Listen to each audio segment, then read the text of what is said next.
Bienvenue dans cette émission. Il s'agit de Je médite. Vous connaissez déjà le principe, vous connaissez l'émission. Vous êtes des fidèles, vous êtes branchés justement sur la 142 Orao Télécom. Nous allons passer à la méditation donc de ce jour. D'ores et déjà, nous allons marquer un temps de prière. Père éternel, le Seigneur de gloire, celui qui est mort et ressuscité pour nous, nous demandons la présence de notre Dieu à cet endroit.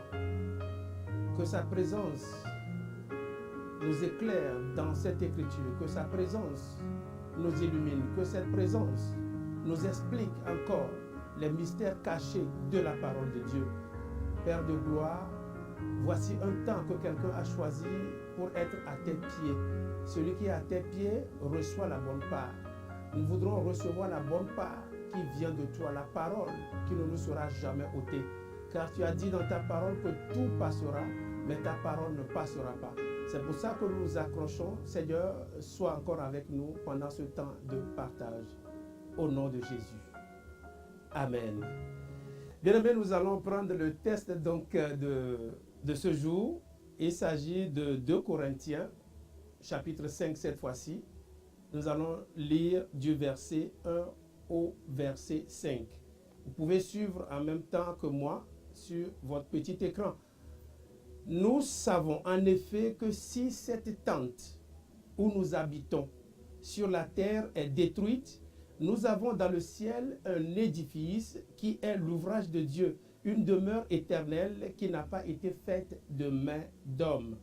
Aussi nous gémissons dans cette tente, désirant revêtir notre domicile céleste. Si du moins nous sommes trouvés vêtus et non pas nus. Car tandis que nous sommes dans cette tente, nous gémissons accablés, parce que nous voulons non pas nous dépouiller, mais nous revêtir, afin que ce qui est mortel soit englouti par la vie. Verset 5, et celui qui nous a formés pour cela, c'est Dieu, qui nous a donné les arts de l'esprit. Alléluia. Alléluia. Nous savons en effet que si cette tente où nous habitons sur la terre est détruite, nous avons dans le ciel un édifice qui est l'ouvrage de Dieu, une demeure éternelle qui n'a pas été faite de main d'homme. Ce corps est appelé une tente. C'est fondamental.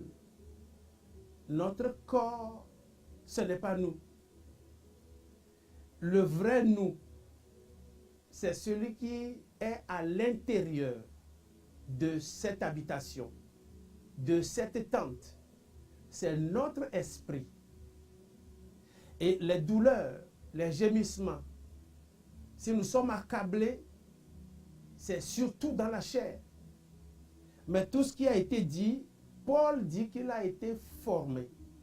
Nous sommes formés à telle enseigne que ce que nous vivons dans la chair et qui nous fait souffrir, ces gémissements, eh bien, quand ça arrive, tout est englouti dans l'esprit. L'esprit de Dieu en nous vient revêtir la douleur que nous avons dans la chair. Et c'est une tente que nous laisserons. Nous allons nous affectionner aux choses de l'esprit. Parce qu'à la fin, on nous a dit, Dieu nous a donné les arts de l'esprit, la garantie de l'esprit, comme prémisse des choses à venir, afin que nous puissions supporter tout ce qui peut nous accabler, tout ce qui peut nous faire gémir. Je vais prier pendant un temps, et vous allez prier aussi avec moi. Vous savez, quand nous avons Dieu, et nous gémissons, Dieu n'est pas silencieux. Dieu n'est pas indifférent. C'est ce que j'ai envie de dire. Il n'est pas indifférent.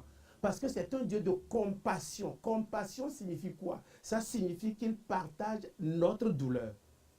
Mais un chrétien qui souffre, quelquefois, nous nous posons trop de questions. Et c'est en oubliant que Dieu, il est un Dieu de compassion. Mais quand son peuple gémissait, parce qu'il y avait des cris de douleur, Dieu n'était pas resté indifférent. Et il a dit, j'ai écouté les cris que vous font pousser vos oppresseurs. et je suis descendu pour vous délivrer. Il entend nos douleurs, il entend nos cris. Et quand nous gémissons, notre force, ça doit venir de l'Esprit. Nous allons prier pendant un petit temps. Ce que nous allons déclarer maintenant, c'est que dans nos gémissements, dans nos douleurs, le Dieu qui a délivré son peuple d'Israël, ça c'est notre témoignage, il va nous délivrer. Alléluia. Tu peux commencer à le déclarer. Tu dis, Seigneur, tu es un Dieu de délivrance. Papa, tu es un Dieu de délivrance. Toi qui as délivré ton peuple de l'esclavage, tu es le même. Tu délivres encore aujourd'hui. Notre affliction ne durera pas parce que toi, tu entends nos cris. Père éternel des armées, tu entendras encore les cris d'une femme. Là où elle est, tu entendras encore les cris d'un homme. Père éternel des armées, nos cris parviennent à toi. Du haut de ton palais, Seigneur, tu nous écoutes et tu interviens. Ce jour est un jour où, Seigneur, où nous déclarons que tu es encore notre délivrance. Tu n'as pas changé, tu es le même. Toi qui as délivré parce que ta main n'est pas courte. Cette main peut continuer de sauver encore aujourd'hui. Père, là où nous sommes, éternel des armées, conduis-nous encore et protège encore la vie de quelqu'un qui est accablé, qui est en train de gémir. Nous gémissons, mais nous avons un espoir parce que notre esprit est capable d'engloutir la douleur. Et quand nous engloutissons cette douleur dans l'esprit, nous sommes forts, éternel des armées. Père éternel des armées, une femme qui se dit dans son foyer, je n'en peux plus, je suis arrivé et qui suit cette émission, Père l'éternel, ton esprit ne connaît pas de distance. En ce moment, tu peux toucher cette femme. Quelqu'un qui dit non, je n'ai pas de soutien, je suis orphelin, je n'ai jamais connu l'amour d'un père, mais tu peux arriver. Il y en a qui sont orphelins formés depuis leur enfance. Tu peux arriver et je sais une chose, tu arriveras parce que le Seigneur te donne un esprit qui est fort. Notre esprit n'est pas un esprit faible. L'esprit de Dieu qui habite en nous est un esprit qui est capable de transcender les gémissements. Quand nous sommes accablés, cela transcende cette douleur et tu deviens fort. En ce moment, je prie pour un ministre de Dieu qui est en train de suivre et qui dit non, ce ministère, je vais fermer parce que je ne peux plus payer le loyer seul. Mais le moment est en train d'arriver. Quelquefois, quand le moment arrive, c'est en ce moment que nous démissionnons. Quand la terre promise est proche,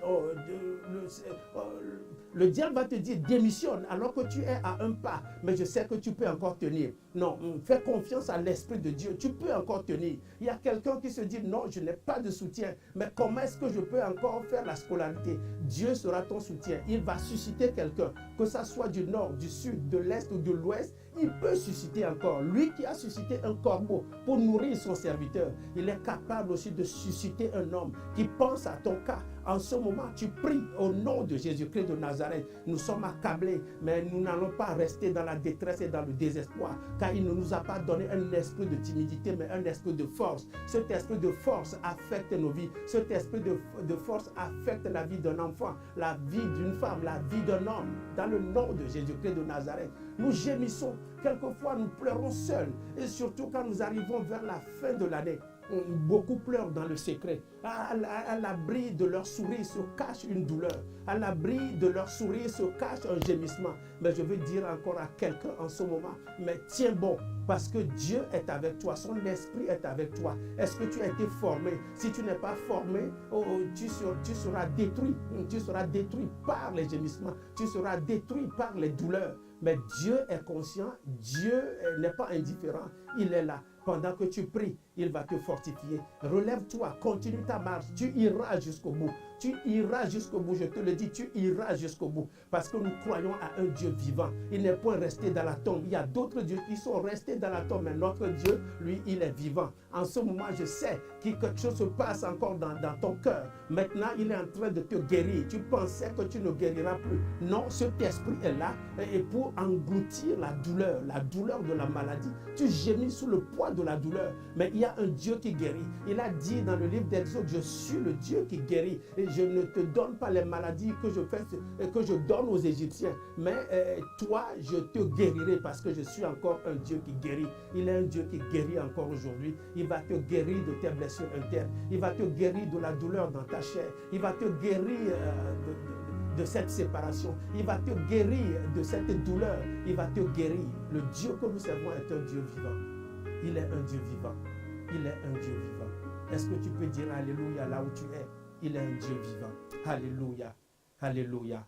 Nous arrivons progressivement à la fin de cette émission. Notre force doit venir de l'esprit.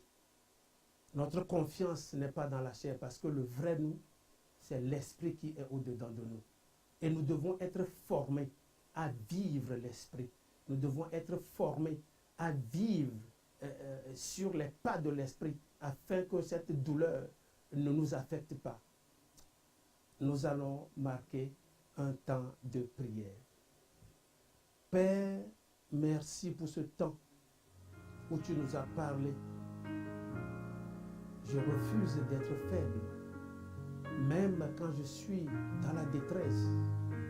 Nous n'abandonnons pas parce que nous savons que ton esprit continue de nous fortifier. Père, merci pour la délivrance que tu as opérée encore dans nos vies, dans la vie de ceux qui nous ont suivis.